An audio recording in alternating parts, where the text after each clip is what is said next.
Bon, la famille, vous savez, deux fois dans les débats sur les panels, deux fois les gens disent moi je m'en fous de Dieu ou tout. Mais sans vous mentir, moi que vous voyez là, je ne peux jamais oublier d'où Dieu m'a tiré.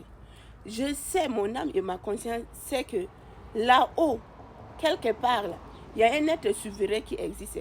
Et cet être souverain-là, celui qui commande tout, celui qui détient le souffle de ma vie, sans lui, là, ma vie n'est... Ça, je sais, parce que j'ai vu ce que Dieu a fait dans ma vie. Et le plus souvent, les gens mélangent les choses en disant que la religion... Les gens pensent que c'est Dieu qui a créé la religion. Non, Dieu n'a jamais créé la religion. C'est les humains qui ont créé la religion. Mais notre âme et notre conscience sait bien que Dieu existait. Parce que si Dieu n'existait pas, qui peut expliquer le souffle de vie que nous-mêmes on respire? Vous voyez? Et moi, quand je suis arrivée dans ce pays, je vous assure, j'ai trouvé une très bonne église. Je vous assure, une très bonne église, pas comme les autres.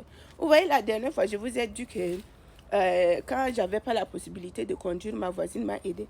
Mais le jour que je partais à l'hôpital, là, dans mon église, quand il y a des difficultés comme ça, là, tu demandes à l'église, il y a une des sœurs qui peut venir t'aider. Et je vous jure, le jour là, quand je partais à l'hôpital, là, c'est une des sœurs à l'église. Elle est haïtienne, quoi. C'est elle qui est venue garder les enfants. Je vous dis bien. Donc, si je vous dis ça, je vous dis que parmi les églises que vous voyez, comme nous les humains, il y a les bons et les mauvais. Vous comprenez? Quand on parle de l'église, beaucoup de gens disent que non, c'est de l'escroquerie, tout et tout. C'est exactement comme dans la société aussi. Il y a des gens qui sont escrocs. Et même dans les églises, vous pouvez trouver aussi des gens qui sont escrocs.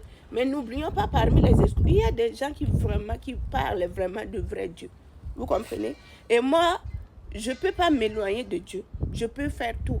Mais mon âme et ma conscience, je sais que ma relation avec Dieu devait être tout. Parce qu'il y a des choses qui m'arrivent dans la vie. Si ce n'est pas Dieu, personne. Vous comprenez?